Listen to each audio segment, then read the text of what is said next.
Okay, I'm David Mason. I'm the Director of Public Health for the town of Sandwich. We're doing public service announcement number 21. This is a special one because this is about town meeting on Monday night.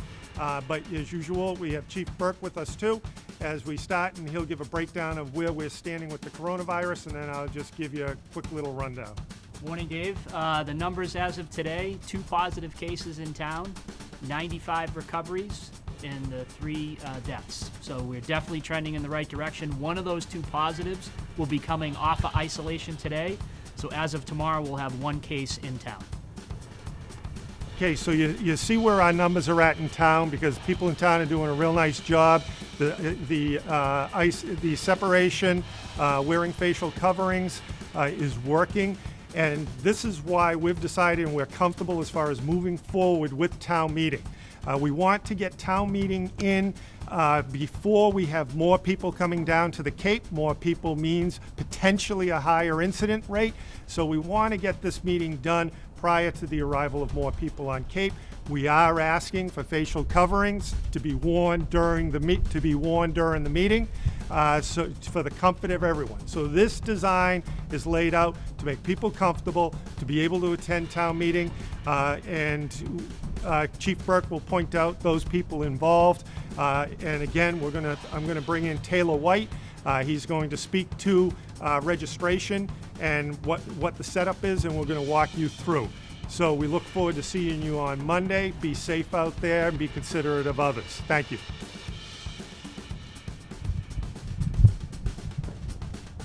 All right, good morning. Do you want to go through a walkthrough and what voters can expect to see when they show up on Monday the 15th? Perfect. Yep. Let's walk them through.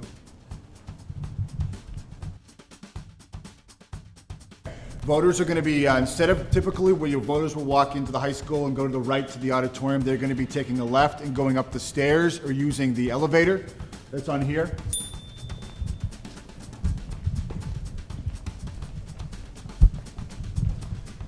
And at this point, we are going to have, JJ, I think you're going to have some people down at the bottom of the stairs. Yep, so we'll have a firefighter that's going to be here that's going to be counting the amount of people going upstairs. We're also going to have another firefighter that's going to control the elevator. So there will be a firefighter going up and down the elevator with those folks that need to utilize the elevator. It'll be one person or one couple at a time going up and down the elevator, but that will be controlled by the fire department. And again, also here, when you're getting when the firefighter is clicking you in, we will have masks available, just like the one I am holding here. So if you don't have a facial covering and you'd like to take one, you'll be able to take it at this point, this location. And our town meeting participants will also see that, just like during the election, the floors are marked. And if you look at that all the way throughout the whole rest of the process up here, you'll see that if the floors are marked, please respect that when you can. We'll go up the stairs and show voters what's going up here. Basically, this is just a queuing area. We're going to try to get as many voters as we can. So once you come up the stairs, you're going to go around this queuing area right here. And if you see, it wraps all the way around to the entrance of the gymnasium. So we'll just go through a quick walk over there, then I'll show what voters can expect when they're checking in.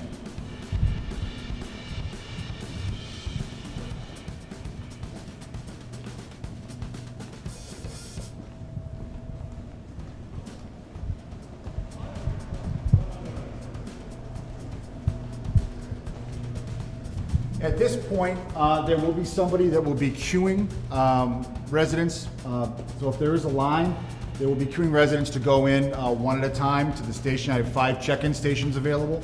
So it will be a quick process, but at this point, we're just gonna have to sort of regulate traffic. So people can expect to stop here and then be told to go in and check in at the appropriate station. So we'll show you what that looks like.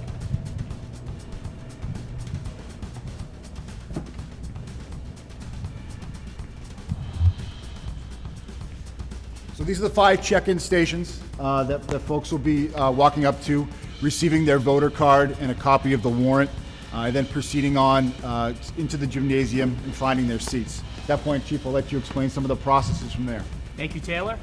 So as Taylor's laid out the check-in process, you'll see how we have both the floor and the bleachers marked.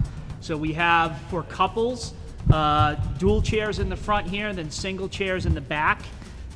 You will also notice Post-it notes on all of the bleachers. Those are actual seating areas. So you may sit where there is a Post-it note. So we have gone through and separated 6 feet, everything that you see here, which is important. So we put the appropriate social distance requirements in place. We have over 250 spots in here appropriately marked. And again, we've put a lot of thought into making sure that we have that separation and people can attend the meeting safely. I'm now going to turn it over to Town Manager Bud Dunham, and he's going to explain a little bit about the meeting, and I'll be back to talk about the end of it. Thanks, Chief. So just to continue what Chief was saying, we have it set up appropriately. We're going to have added sound added, but it's fair to say that none of this would have happened if it wasn't for our school partners, and that's Bryce Harper, who's the school's IT director, and facilities director, John Nelson. They and their staff have just been incredible, not only setting it up technology-wise, but also the physical changes that we've had to do. And I think it's fair to say we realize it won't be the exact same that we've always done, but we're making the best of a difficult situation. I guess some of the things to point out is there's going to be 2 separate projectors that any presentations and any motions that are read will be projected on the wall. We'll also have a couple of video screens that people could see if it's difficult for them to see up above. There's chances for them to look at those. We were fortunate to get from the state one of the interpreters, so who'll be able to do court stenography, so people who are hard of hearing could follow what's being said. And then I guess some other things to point out is we have the doors will be open to allow airflow through. We're probably going to keep the lighting on most of the meeting, and then if a presentation's being done, just to help with some of the visuals, turn off the lights then. That's the one speaker's table in the middle. Every single time someone speaks, a fire department employee is going to be there to wipe down the mics. Up front, where we usually have probably a dozen people on the stage, we really cut back on that. So Gary Blank, the town moderator, will be in the middle, and the typical setup to his right, but to our left from here, is the town clerk's office, who keeps track of the votes as they occur. And then Mark Snyder, the chairman of the Finance Committee, is going to be up front to discuss any recommendations that committee has. And then to the right will be Town Council John Giorgio, who comes to our town meetings, and he's the legal advisor if an issue comes up. I'll be in the middle, and on the right is Selectman Chair Dave Sampson. We do have a section set aside for the rest of the selectmen and department heads in case questions come up. And I don't think that's really about it in terms of all the preparation that we've done. JJ might want to add a few things, but we really feel like, again, we've made the best of a difficult situation. We know it's not going to be exactly the same, but we think things have been set in place. Even in the auditorium, it's incredible what Bryce has set up in the auditorium. The 3 of us worked on the spacing for the seating, but Bryce has been able to do almost like a huge screen that's going to work as a big computer. So technically we're running a Zoom meeting between the rooms. We tried it out earlier, and you could stand 5 feet from the video screen, talk, and the microphone picks it up, and everyone will be able to hear it in here. Yeah, and I'll just add a couple of safety things. Feel free to bring a water with you for hydration, because it's June, so we're not sure what the temperature is going to be, so that way you could be hydrated. Also, it'll be streamed live on Sandwich TV, so you'll be able to watch it, which is important. A couple other things I want to emphasize. Dismissal. So I'm going to do a little presentation right in the beginning to kind of explain the ground rules. When town meeting is over, we would like to dismiss by section. As you can see, both of the exits on the north side of the gymnasium will be propped open, so nobody will be touching doors. The fire department personnel will make sure those doors are propped. There will be additional lighting on the outside to illuminate the stairs as you're going down, and you can exit right to the left into the parking lot. But we will do dismissal kind of by section. We'll start with the folks in the front row here in the dual seats. We'll work our way back to the single seats, and then we'll start in the bleachers section by section. We ask for your patience. It's important that we don't cross-contaminate and we have a controlled exit, but it will be illuminated. There will be fire department staff to assist.